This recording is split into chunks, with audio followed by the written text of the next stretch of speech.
My name is James Daniels. I am no longer in education, or the kind of education that you guys are in for the most part. I'm a pastor outside of Birmingham. I've worked with several different schools as a teacher, academic dean, principal. We homeschooled our daughter. I'm just throwing things out until people nod their head like I can relate to you now. So, as I told some people yesterday, I'm originally from Arkansas, Buzzards Roost, Arkansas to be exact. You're not going to find that on a map. But if you're looking for it, it's between Cottonwood and Snake Island. So, I live in Alabama now, like I said, and like a lot of people think, we all drive big jacked up trucks with a gun rack and wear camo all the time and hunt and fish every chance we get. Always smoking and meat and grilling on the grill. And so don't stereotype people, but all those are actually true about me. So I do. I'm suspicious of people in Alabama that don't. So the session name today is Particular Glories in the Mundane. Yesterday we talked about the particular glories in the liberal arts and down to the classroom. Today's going to be a little more general. Not that it's not going to be applicable or practical for whatever you do, but I'm willing to answer any questions that you guys have. I'll say this: I'm not someone that prepares to speak for an hour.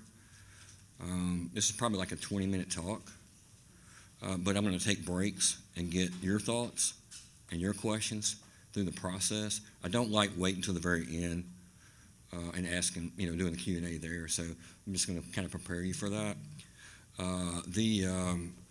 My email address, and this is the reason I'm going to give it to you. I transcribe all my talks.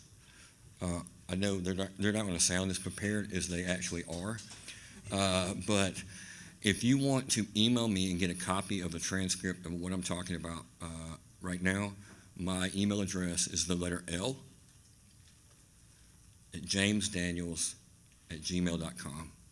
The letter L, jamesdaniels@gmail.com.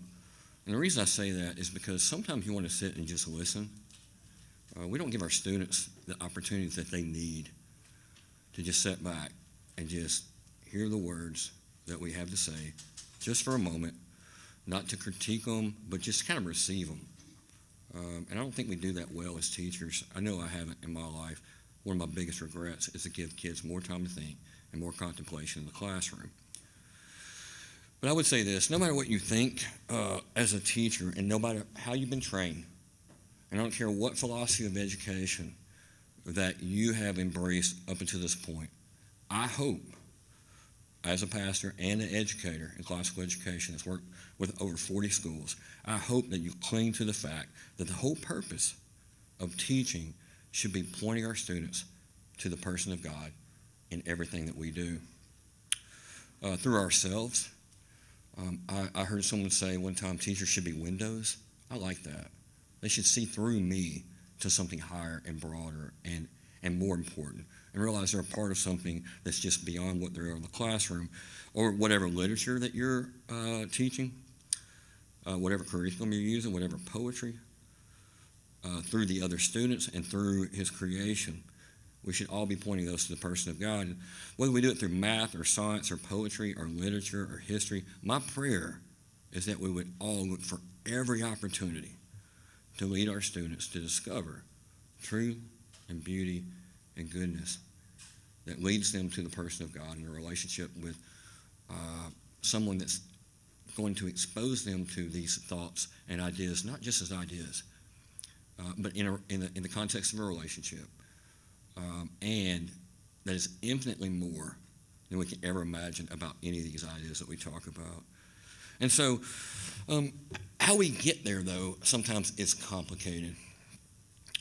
We get frustrated. We get overwhelmed. I don't know about you. I go to conferences like this, and I get saturated so quickly. I tell people all the time, I don't think I need any more ideas. I just need to know what to do with the ideas I already have. And they're not a whole lot. I can't retain those. But I will say this. It's easy to get overwhelmed at this point. And here's the thing. I hope this session simplifies things more than it complicates things. God knows that we don't need something else in our lives that just adds to our plates. And people that do teacher training that you're a part of need to be people that simplify and the situation. And I run from people that complicates my job as a teacher. Find mentors that simplify it for you, that help you prioritize. Because busyness does not equal productivity. We know that. And our default mode is just to try to do more when we either don't know what to do, or if we think we're not doing a good job, and that's not always the answer. And let's always remember that. So, just take a moment, catch our breath, and just breathe, right? So often, and this is what this talk is about, we talk about glory and our ideas about glory and God's glory in a way that we're always looking for big events and big ideas. We look for the wow factor. However, the God that we serve has not seen it fit to deliver the majority of his revelation and his gifts and his glory in that way. He has veiled a significant amount of his glory in the ordinary, in the mundane, and the everyday, if we just have eyes to see it. It was fascinating. I was walking outside the hotel, and I don't know if you've seen this. They have a little advertisement, little window advertisements for the spa here, and there's a little quote there that says something along the lines of, "You were not born to be average. You were born to be extraordinary." And I thought, what about some of us that are actually born to be average? There's got to be an average, right?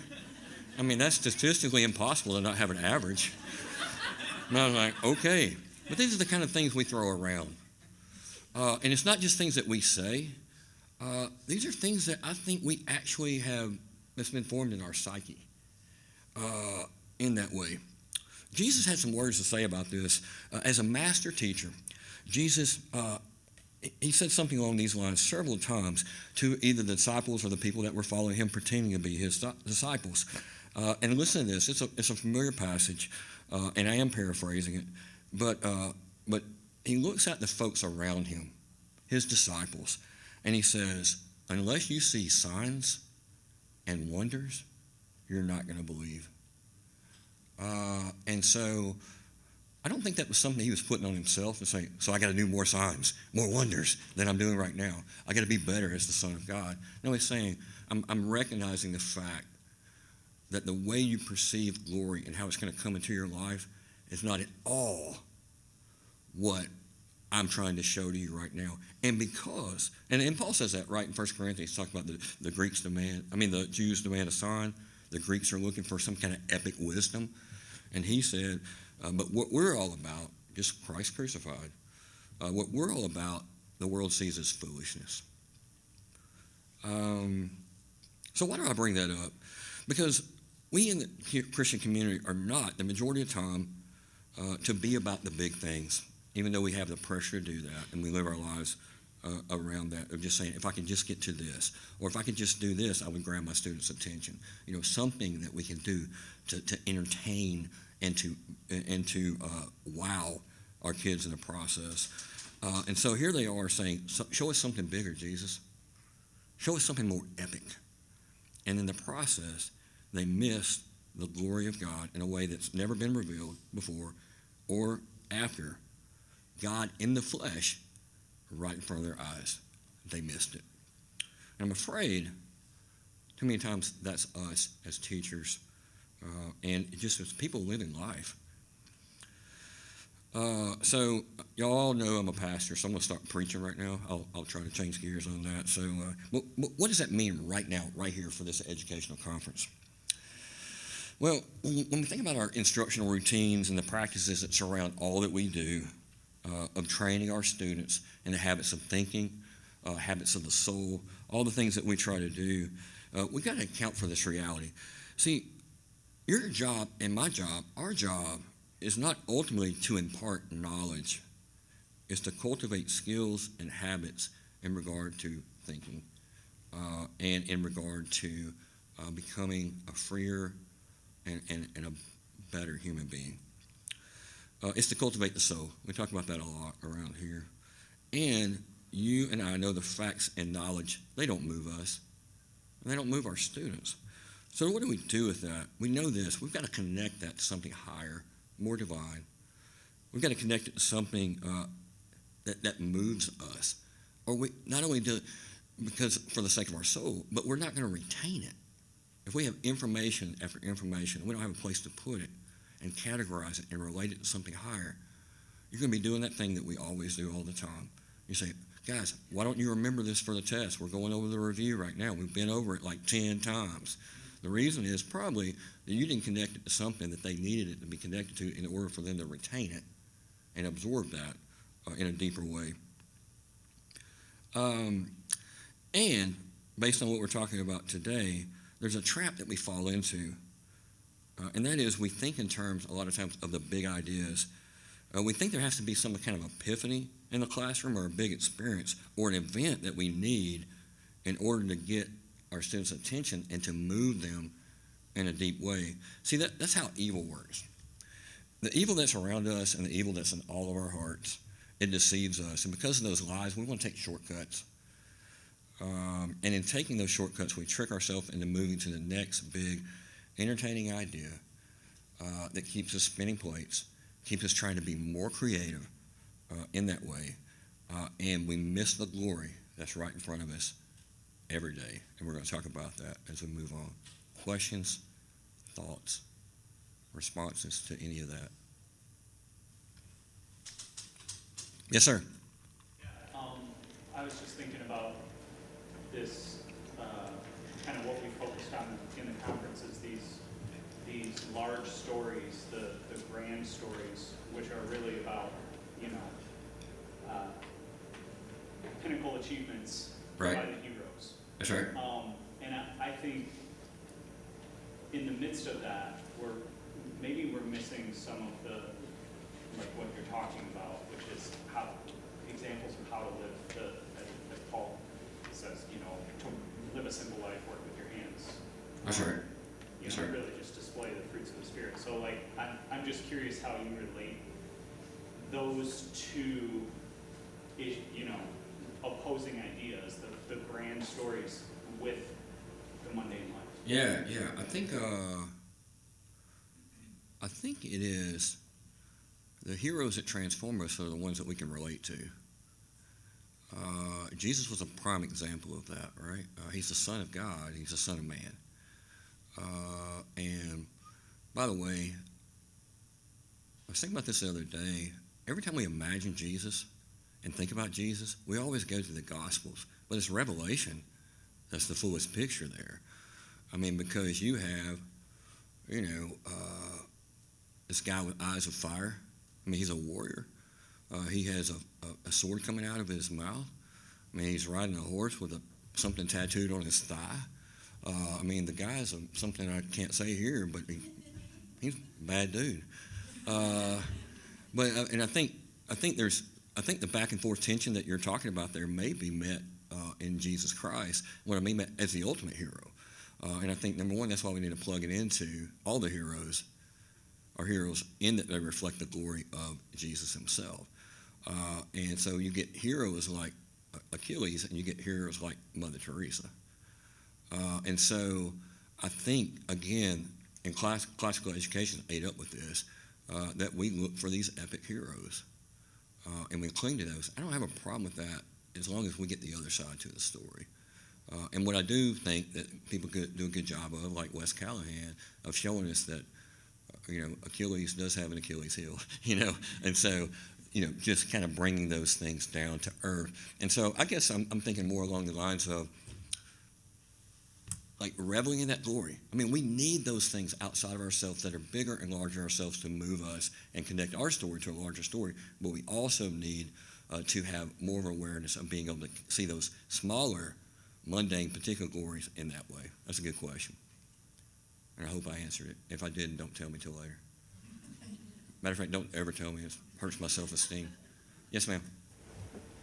May I suggest that, like Homer and Iliad, borrow the themes from Abraham and David and Samson, all those flawed heroes? Yeah.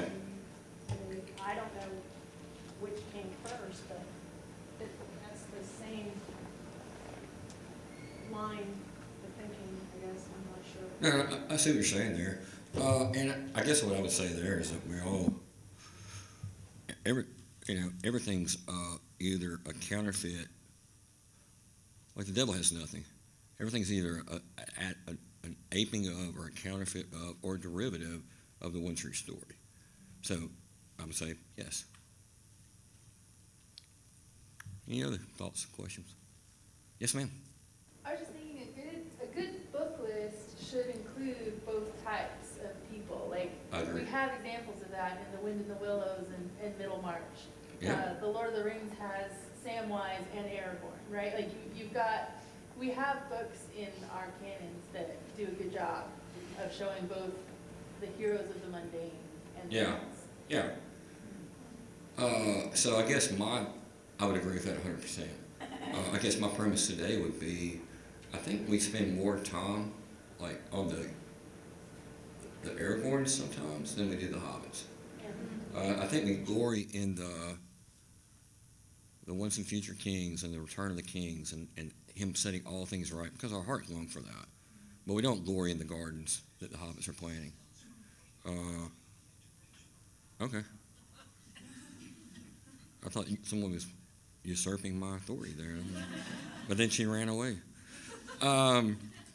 Yeah, because this will move me to my next point. Because as humans, and we know this as children, we all have visions and dreams about glory, about being epic. We have that desire because we're made for glory. Of course, we have that desire.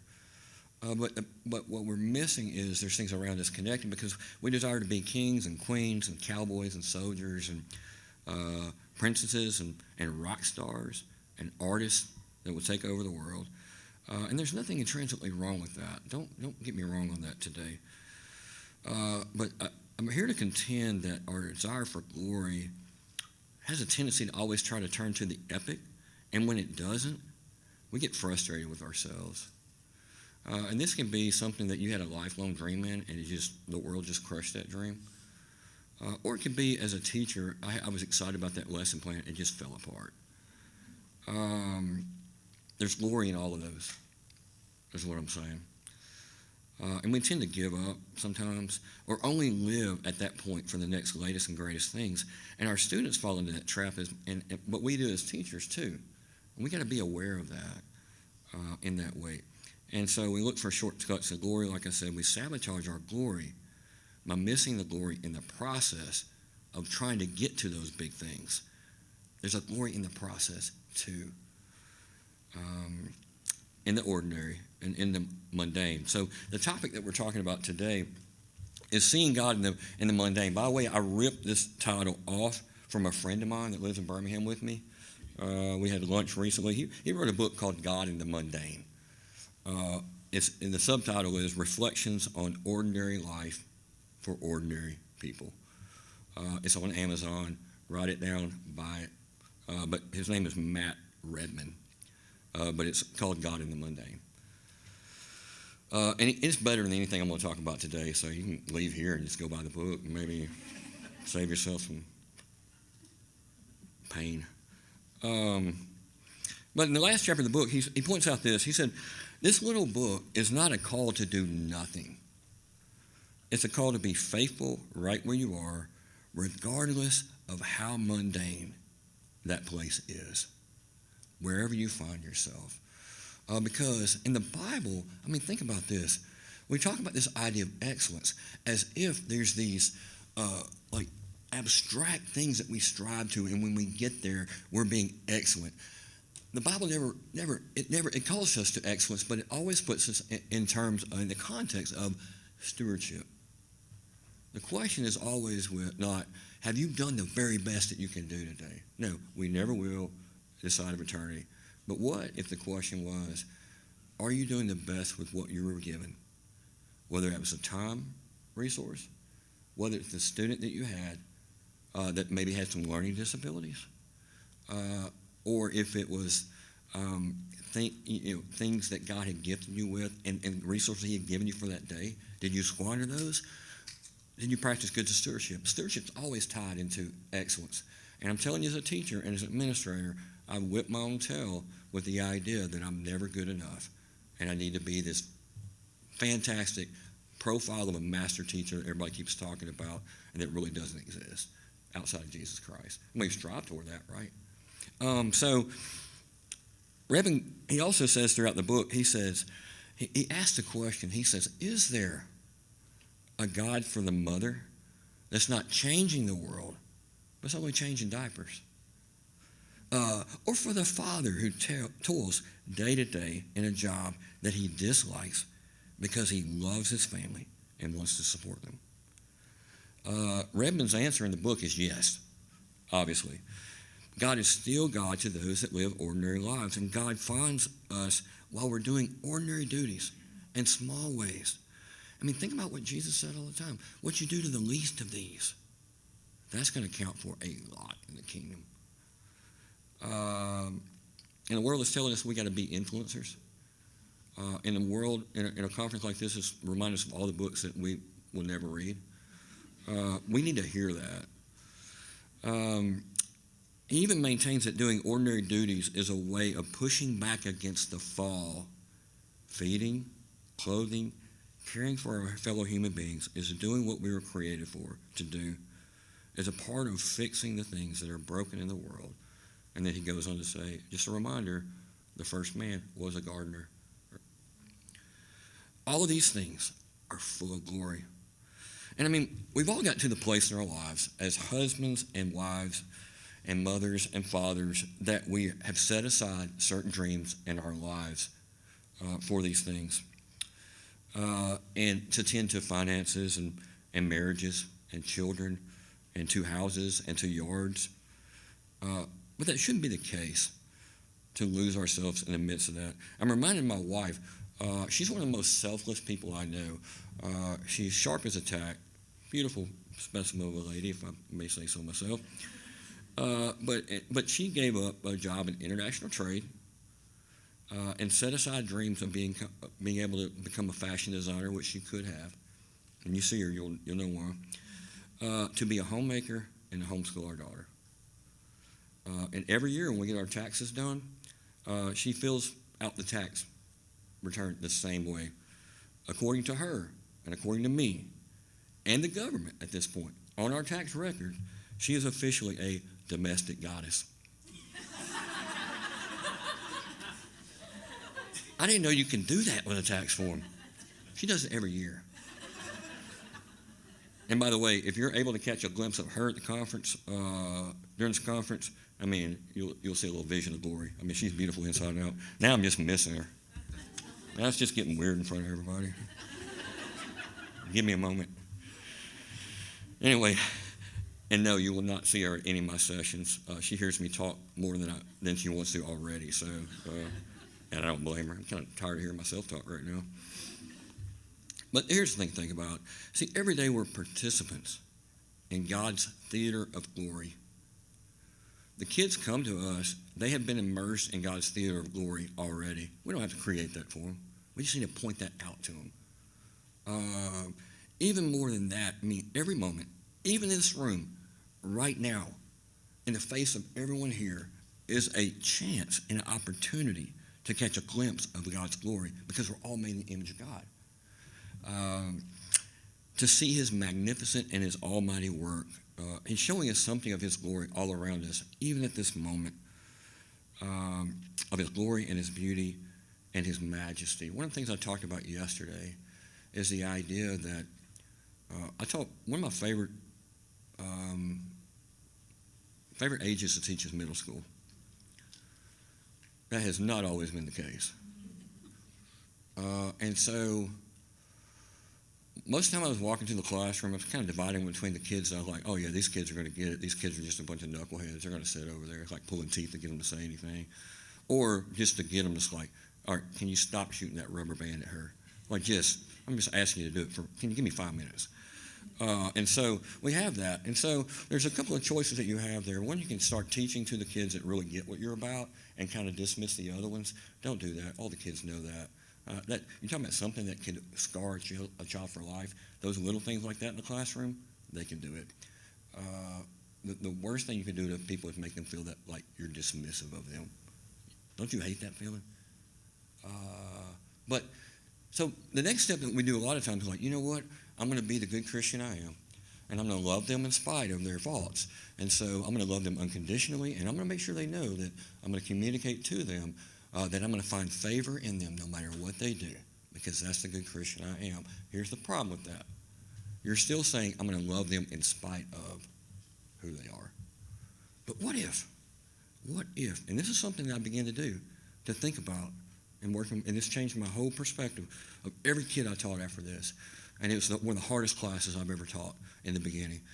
And then I realized this: what if I walked in every day anticipating that every single child in that classroom was going to walk in and show me a particular combination of glory that's a derivative of the Father, because they're all made in the image of God, and I walk in with wonder and expectation.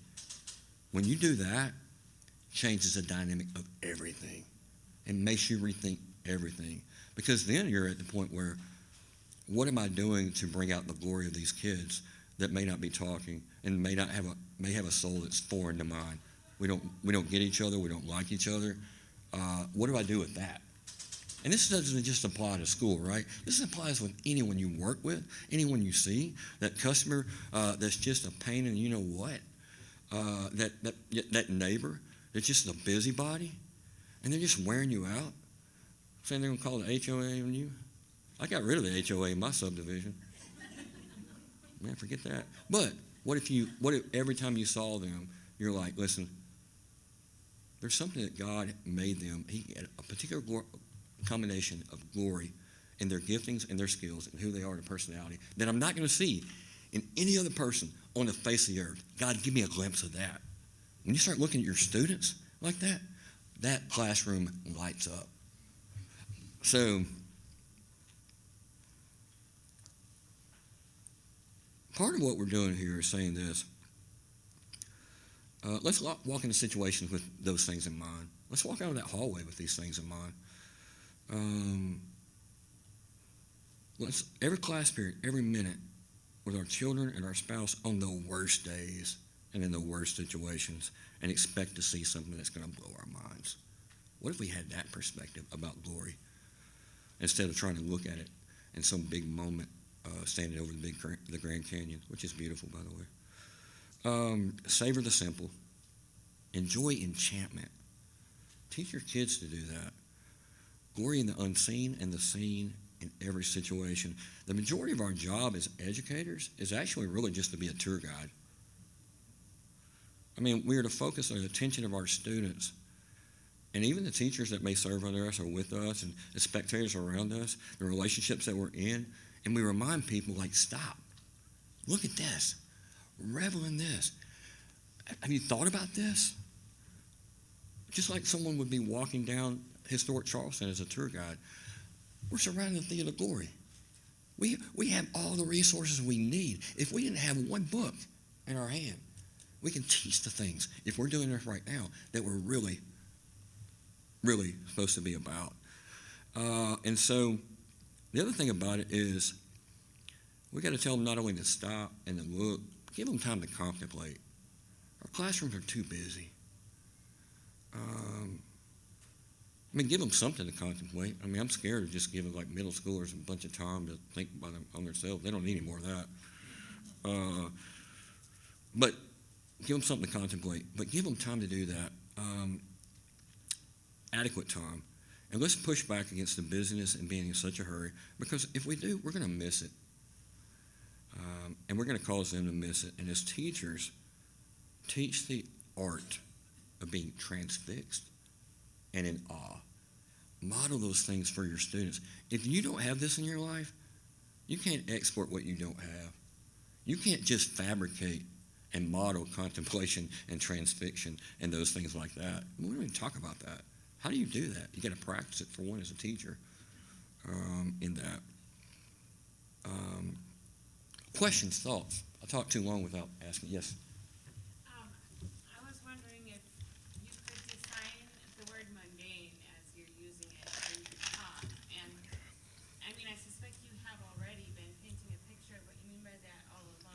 Yeah. But it would help me, I'm making a picture in my head that may or may not be what you intend, because my tendency is to want to stop and contemplate and be in wonder all Mhm. day, every day, Right. and nothing gets done. And you Sure. know, doing the vacuuming, No, no, look that's a at good point. carpet fiber that's in the shape of a cross, and everybody look, and I never finish the vacuuming. Yeah, I mean, I do that all the time. My wife's like, stop staring, like trying to identify every leaf that you see.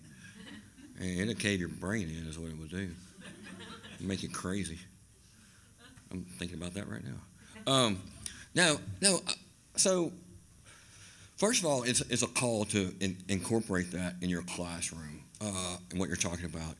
At that point, you begin to say, how much do I contemplate? When do I contemplate? What am I doing with contemplation? Well, it serves the purposes of what you're doing that day in your lesson. And so I'm saying that the question is more along the lines of the idea or the skill or the bit of knowledge that I'm imparting to them today, what part of that requires contemplation? What part of that requires them to kind of stop and look in relation to my goals of where I'm taking them? So my biggest fear in schools, and like I said, I work with 40 different schools, the teachers have no idea how to make a decision about their curriculum, what to leave out and what to put in. Well, it's the same, it stems from the same idea here. You've got to have an idea, 4, 5, 6 goals that you have for the year that you're really trying to do, and that's going to guide how much time you spend on what, just like it would in curriculum. Yes? The tools of contemplation be like 5 common topics and 5 canons and rhetoric, or what would you suggest for I would say tools? anything you have at your disposal that you can grasp onto that needs that. I mean, part of it is the common topics because, you know, you've got questions there that are in your mind of saying, the first thing that happens when you see something that you maybe have not encountered before is the question of what is it? Well, what's the first common topic definition, right? So I can see that being a correlation to that. But anything that you need to ask them or even model for them that would lead them to contemplate things, to kind of wrap their head around that. Because here's the thing, for knowledge to really seep down to our souls, we need a time to think about it. And we need people to kind of point that to something that we need to relate to. And so that's part of it too. Yeah. Other questions? These are getting harder. I think I'm going to stop the question part. Yes, ma'am. So I love this picture you've given us of kind of walking into the classroom every day expecting that these kids are going to sort of show me a particular glimpse of God's word that I'm not going to get anywhere else. And I'm wondering if you have any sort of like practices that you can incorporate into your life in order to help cultivate that posture towards your students? Like is it just a sort of mental sort of No, I see what you're saying. assent, Yeah. or are there things we can do to help? Right. So what I'm talking about today is I want them to stop for. I want them to understand that part of education is contemplation. There's two. The medievals had two words for thinking. One was ratio, which is rationale. That discursive kind of thinking that we're doing all the time, the kind of thinking that you're like, oh, this hurts my head, wearing me out. And then the other was contemplio, or Thank you. There you go. And so it struck me that there's two different types. And so there's time and a place for discursive, wearing them out reasoning, and there's time and place for contemplation. So what are the skills of contemplation? It's the idea of, first of all, I've got to take the time to stop and look. So what you're doing as a teacher, if you're saying, what have I done in my life? It is I give myself less pressure to try to know everything and to try to know fewer things deeper. I try to take more time to stop and think versus burning through information that I need just to get to where I would need to be as a teacher. Those sorts of things. There are skills of observations that you have. Really, the idea of asking questions about what you're looking at, like what are those questions? Because what I realize is, just like the common topics, people use that all the time, but there's questions related to that. So the goal is that the kids have these questions in their possession instead of me prompting them all the time. So, if they if I'm saying define it, compare it, relate it to something over and over in my classroom, after a time, that's not just me teaching. That becomes a habit of the soul. And so they take that outside the classroom. That's really what we're after. My job as a teacher is to make myself irrelevant and to go away, so that when I'm gone, they have the same aptitude to find knowledge, observe things that they would even if I was there. Yes? I feel like you just alluded to this, except my job as a teacher is to make myself irrelevant and go away. Yeah. And before that, I was, in my mind, I guess the willingness to see the glory of the mundane is closely connected with humility. And I just wondered if you could. I love that. That's a good point. About that at all. Yeah. Did Hodges talk about submission in his talk on music? I don't think so. You would have remembered it. Well, I mean, because that's one thing he and I talked about. We actually taught at the same school together for a while. I was actually his boss. That felt good. Mainly because he was on the board of directors when I got hired. So go figure that one out. But yeah, part of contemplation, the most important part of contemplation is submission. And what I mean by that is the same way that a lot of you guys are doing, some are not, but a lot of you guys are doing right now in relation to what I'm saying. You're stopping your agenda for the moment to listen to what I'm saying. And so that does, when you're using models of things in your classroom, you're teaching them to be passive for a moment. That the goal is to stop and look, is to be submissive. It's just like a piece of music. That's why I'm surprised that John didn't talk about that. And I think C.S. Lewis talks about that. I can't remember where, though. But the idea when you're listening to a piece of music, if you're really listening to it, you're not critiquing it at first. You're submitting and saying, I want to know what this artist has to say and what it sounds like before I'm going to start making assertions on whether or not I like it or critiquing it. I mean, a prime case in point is with poetry. That so many times as teachers, it wears me out that they'll read like this great work of poetry, and they're like, "What do you think about that? Like, what are we looking at by way of structure here?" And I'm like, "No, it's a great work of poetry. Like, stop! Everybody, just step back. What if we just read it and like, listen? I don't want you to think about anything except for the sound of my voice in this poem right now, and you read those words. Like, listen to these words. Listen to the cadence. Listen to these things." That's when you develop kids that have a love for poetry instead of just saying, I can tell you how many different ways to dissect the poetry. Both of them have their place. I think we're missing that first one. Does that help answer that a little bit with that submission? Humility is a part of that, right? You got to be humble about that. If you're always one of people, those people. Some people here, I'm not going to name names. They're always thinking about the next thing they're going to say while the other person's talking. Y'all stop that. And some of us are slow processors, so give us time to respond for just a moment. Your students are like that too. Anything else? I've got one more point, but I don't have a whole lot. So let me end with this, and then I'll entertain any questions, or we just leave early and hope that lunch is already on the table. It's the worst place to be as a speaker the hour before lunch. I mean, I'm the speaker, and I'm already thinking about lunch. Let me share one thing for the life of Jesus. I thought I was through preaching. Maybe I'm not. Here's the thing we need to remember about our own particular glory. You don't have to prove yourself. We don't have to prove ourselves to God or anyone else. And here's what I mean by that. You have an intrinsic value, an intrinsic glory that's a derivative of the way the Father made you. You and your students are more loved by the Father than you can ever imagine. And think about this.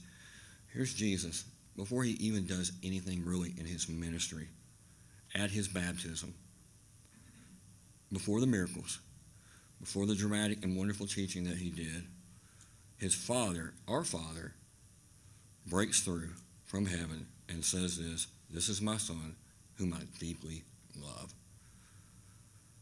who I'm pleased with and I'm so proud of. Just look at him. That's the Father we serve. That's what we're going to bask in. Until we get secure in that, we're gonna not only miss our particular glories, we're not going to be able to see the glories around us, because we'll always be comparing ourselves to other people. We'll always be feeling like I'm not the person I was made to do until I'm doing something epic. That's not the pattern that he had. I mean, this is Jesus Christ here. He didn't need affirmation, but his Father gave it before he did anything in his ministry. And the Father's just beaming over his Son. And he feels the same about us. He feels the same about you. He feels the same about me. Rest in that, because glory isn't ours for the earning, and favor isn't just found with the Father.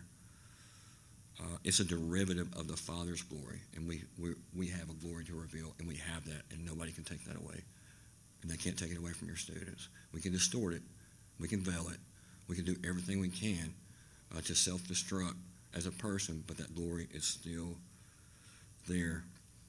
This is what we were created for. We were created for glory. So are our students, bestowed by the Father, made to be reflected upon, and made to reflect, made to be seen by us and all the people around us. And when you see it, it's intoxicating in the small things. Every little thing that you see in the mundane, on the mountaintops, in the valleys. This is an idea that we can take into life, not just in the classroom, right? This is the idea that we all need to understand, because most of our life is lived in the mundane. What are we going to do with that? May God give us the eyes to see, and when we do, I think it's going to be transformative. Glory to God. Questions, thoughts? Any disappointments that we're almost through? That we are through, actually. No one's ever disappointed by brevity. Have you noticed that? As a preacher, I never preach over 20 minutes for that reason. Yes, ma'am. Wouldn't you say that this is kind of the pillar of teaching from the state of rest? Yes. I would say this. I would say it more along this lines. It's the reason for teaching from a state of rest. Because if you don't teach from a state of rest, you don't have time for that. You're going to miss it. And we're just trying to do too much. We all are. In our lives, in our classrooms. And you're not going to do this every single day in your classroom. I'm not dumb enough to think that you're able to do that with the time that you have. Remember the stewardship thing that we talked about before? Do the most of what you've been given. But I just hope that this occurs to you every once in a while, to model this in the classroom, to take a break, give the students time to think. Just give them models to contemplate that rock their world, not just when they initially see it, but even more so as they dig into it. So, other thoughts, questions? Yes. Have you seen its effect on students and how to describe it? I mean, is it hard for them at first, kind of giving them time to contemplate, but the growth is? Yeah. Did everybody hear what she said? Everybody's like, no. She said, have I seen it with students, like when you first start doing something like this? Is it hard for them, right? And then where they go after that? Absolutely. I get middle school students, and I said, listen, I'm gonna ask you a question, and I'm setting a timer on my phone. Like, you're not gonna answer this question for like 3 minutes. And what are we supposed to do? I want you to think about the question. And if you can't think about the question, just keep your mouth shut. How about that? No, I actually do say it like that, but they know I love them, so I can get by with it. Some of y'all can't. Don't you think that's true? But what I realized at first, they thought it was awkward and weird, and it just seemed like eternity. It seemed like eternity for me when I first started doing it as a teacher. I kept, I'm thinking, oh, they won't be able to handle this. In like 2 minutes, I'm like, I can't handle this. Okay, it's been 3 minutes, kind of, in that. But after a while, they started to appreciate it a little bit. And especially, I remember one time, I was teaching a theology class, some 9th graders, and we were talking about some things, and they were coming up with all kinds of crazy stuff they were just throwing out there. I was like, stop. The room's full of heretics right now. I need y'all, y'all aren't even thinking. It's like I said in my talk yesterday, number one, there are stupid questions. So ones that and stupid comments, the ones you don't think about ahead of time, right? I mean, you value what they have to say, but teach them the difference between just thinking, like saying stuff that whatever pops in their head. Like, you need to save their spouse from that one. But their future spouse is what I meant. But anyway, you know what I mean. But after a while, they kind of get used to it. They kind of liked it. And you know who likes it the most? The introverted, deep thinkers that we never give time to talk and never get time to process because they're thinking about it the way that we really want them to. But instead, we're going to reward those type A kids, and you're like, you're sitting on the back row from now on. But what I'm saying that what they see, what they teach them. First of all, they begin to see the value in it, and then after a while, they begin to see the value in the kids around them that they thought were not paying attention. Because I've seen that before. When I've given them time to think, I'm like, all right, stop, guys. I got one question, and I want to hear. Sometimes, and another thing I do is I want to hear from everybody in the room about this. So just get ready. If you're that shy, freckle-faced girl that just hates speaking at all, you're going to have to talk too. So the obligation they have to the conversation. But I've seen it in the classroom before where we'll give people time to think, and they're sharing ideas. And this guy that's been over there quietly, and people think he doesn't care about anybody, and he says something, and people are like, "Where did that come from?" Well, I'll tell you where it came from.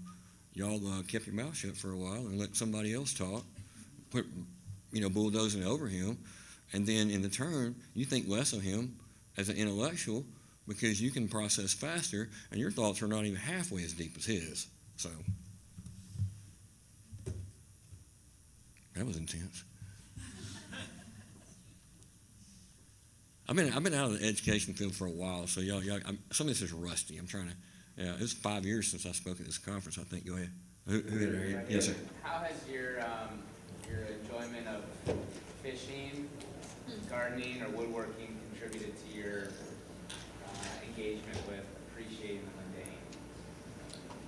the mundane? It's been transformative, and it's given me a lot more illustrations in the classroom also. So, yeah, I mean, what you're saying. I mean, I will tell you this. When I was hiring teachers all the time, I'd ask them a question. I would say, "Can you tell me your hobby?" And you can't say reading. And if they didn't have a hobby, I was going to tell them, "You better get one. You need something, man, because this is not healthy." We all got to have that. But you're right; those things do teach us to contemplate,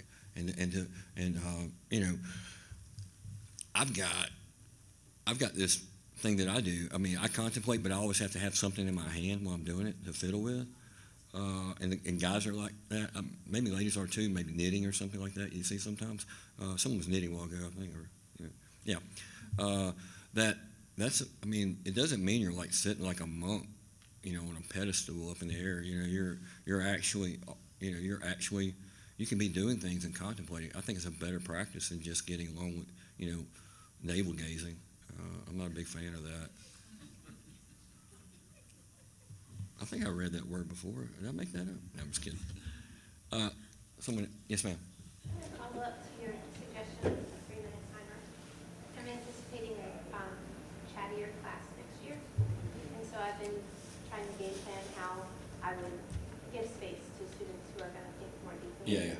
But they're 7th graders. Right. Would you see it as a distraction if during that 3 minutes they had a notepad or something that was there so they could jot notes, or that they could? No, I have no problem with that. I will say this in the beginning. I don't have them do that because it's getting them in a mode, especially those type A kids, where they think they're having to be like tested over this or something. Just kind of releasing that and saying, listen, don't write. Sometimes I let them do later, especially when I figure out who they are. It's kind of like the kid in class that is just sitting there like drawing. If you really know your students, there's some kids that can pay attention by doing that. Some kids, they can't pay attention by doing that. And the same thing with what I'm talking about there. You got to know your students well enough to know, can I actually do that? But I would say at the beginning, don't have them do anything. I mean, they need to get used to not doing something every once in a while in that way.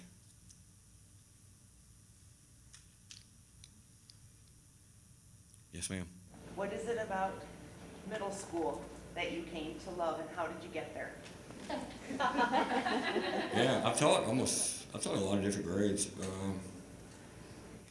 Because they're starting to get old enough to have decent conversations about things. I'm not knocking the little kids, but you know, they're to a place where they can verbalize their abstract thinking a little more. But at the same time, they're not jaded like high schoolers. They'll still play along with you, and they're still a little fun, and they're lively. I mean, they come in there, man. They're so rambunctious. I teach middle school for a while, and then I go teach 11th graders, and they're walking there like a bunch of zombies. I'm like, y'all are the most boring people. Like, when y'all grow up, I'm not going to be your friend if you're going to act like this.